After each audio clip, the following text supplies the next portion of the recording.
નમસ્કાર. યુગ દેવતાની આગમવાણી જોઈએ. મહામુનિ શ્રી વેદવ્યાસ પ્રાણિત શ્રી હરિવંશના ભવિષ્ય પર્વ અધ્યાય 3 અને 4માં કળિયુગના લક્ષણને ભવિષ્યવાણીનું નિરૂપણ કરતા લખ્યું છે.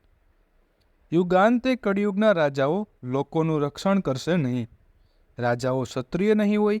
બ્રાહ્મણો શૂદ્રોની આજીવિકા સ્વીકારશે અને શૂદ્રો બ્રાહ્મણના આચારો પાડશે. સર્વવર્ણના લોકો એક પંક્તિમાં બેસીને ભોજન કરશે. લોકો અસત્યપરાયણ બનશે. મદ્ય અને માંસ ઉપર પ્રીતિવાળા થશે. સ્ત્રીઓને મિત્ર બનાવનારા થઈ સ્ત્રીની સલાહ પ્રમાણે વર્તનારા થશે. ચોર લોકો રાજવૃત્તિમાં સ્થિતિ કરશે. રાજ્યાધિકારીઓ ચોર બનશે. ધન જ વખણાશે. સજ્જનોનું વર્તન પૂજાશે નહીં. જ્ઞાન નાશ પામશે. શિખાઓ એટલે કે ચોટલીને કોઈ પણ ધારણ નહીં કરે. લોકો અનાજનો વેપાર વધુ કરવા લાગશે. સ્ત્રીઓ મદોમંત બની વ્યભિચારનું સેવન વધુ કરશે. બ્રાહ્મણો તપના તથા યજ્ઞના ફળને વેચનારા થશે. બધીઓ ઋતુઓ વિપરીત થઈ જશે. ગાયોનો નાશ થશે. તીખા, તમતમતા, તામસી પદાર્થોનો વધુ ઉપયોગ થવા લાગશે. વરસાદ આશ્ચર્ય થાય તેમ કડંગો પડશે.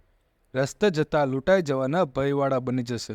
ધન પડાવી લેવાવાળા લોકો લોભ, અસત્ય, કજિયા કંકાસ કરશે. સ્ત્રીઓ વાળથી શણગારેલી બનશે. લોકો કુશીલ, ખરાબ સ્વભાવના તથા અનાર્ય બની જશે. કળિયુગના લોકો રાજાઓ ચોરના તથા અગ્નિના દંડથી પીડાયા કરશે. વાવેલા ધાન્યો બરાબર પાકશે નહીં. લોકો વૃદ્ધાવસ્થા વિના જ વૃદ્ધ બની જશે. તૃષ્ણા લાલચના કારણે દુખ્યા બની રહેશે. પરલોક વિશે લોકોને અશ્રદ્ધા અને સંદેહ રહેશે. લગભગ મનુષ્યો દુરાચારી બની જશે. બ્રાહ્મણોમાં ક્રોધ વધુ દેખાશે. લોકો વ્યાજવટા અને ધાન્યના વેપારી બની જશે. ધર્મમાં મર્યાદાનો ભંગ થવા માંડશે. પ્રજાનો હર્ષ નિષ્ફળ જશે અને ક્રોધ સફળ થશે. પંડિત નહીં હોય તે પોતાને પંડિત માનનારા બની જશે. લોકો વૃદ્ધોની સેવા કર્યા વગર જ પોતે બધું જાણે છે, સમજે છે એવો ખોટો આડંબર કરશે. બધાએ કવિઓ બની જશે. કડંગી અશાસ્ત્રીય કવિતાઓ પ્રગટ કરશે. લોકો અભક્ષય પદાર્થો ખાનારા થશે. દિશાઓ વિપરીત જણાશે અને બળતી હોય એવું લાગશે. પુત્રો પિતાઓને ફરજિયાત કામ કરવા કહેશે. વહુઓ સાસુઓને કામ કરવા ફરજ પાડશે. કોઈ પણ માણસ નિરોગી નહીં હોય. માનસિક પીડા વિનાનો નહીં હોય. ઉપકાર સામે ઉપકાર કરનારા પણ કોઈ જ નહીં હોય. ધર્મનો નાશ થશે. આયુષ્યની ન્યૂનતાને પામશે. આગમને માનસ નહીં. કેટલાક લોકો વેદમાં કહેલું અપ્રમાણ ગણશે.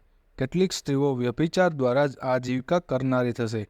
કેટલાક લોકો શાસ્ત્ર જ્ઞાનથી રહિત થશે. લોકો દાંભિક અને વાદ કરવાના સ્વભાવવાળા થશે. હર કોઈને રાંધેલું કે હર કોઈ પદાર્થને ખાવાવાળા સર્વભક્ષી લોકો થઈ જશે. લોકો સદ્ગુણોથી રહિત થઈ લજ્જાનો ત્યાગ કરી નિર્લજ બનશે. સત્ય, વિદ્યા અને જ્ઞાનનો નાશ થશે. મોટા યુદ્ધો, મોટા નાદ, અવાજ, ઘોંઘાટ, મોટી વૃષ્ટિ તથા મોટા ભય થશે.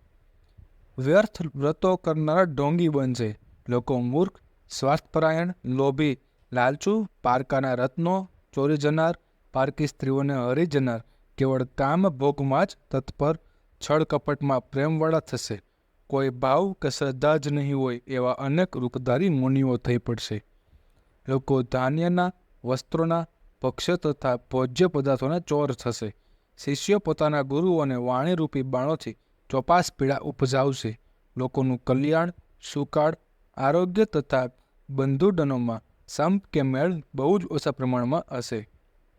લોકો પરદેશોમાં આજીવિકા માટે નીકળી પડશે. શસ્ત્રધારી લોકો રક્ષકો તરીકે કામ કરશે અને તેઓ જ અરક્ષક તરીકે કામ કરશે. કેટલાક લોકો રાંધેલા અન્નના વ્યવહાર દ્વારા પરસ્પર વેપાર ચાલુ રાખશે.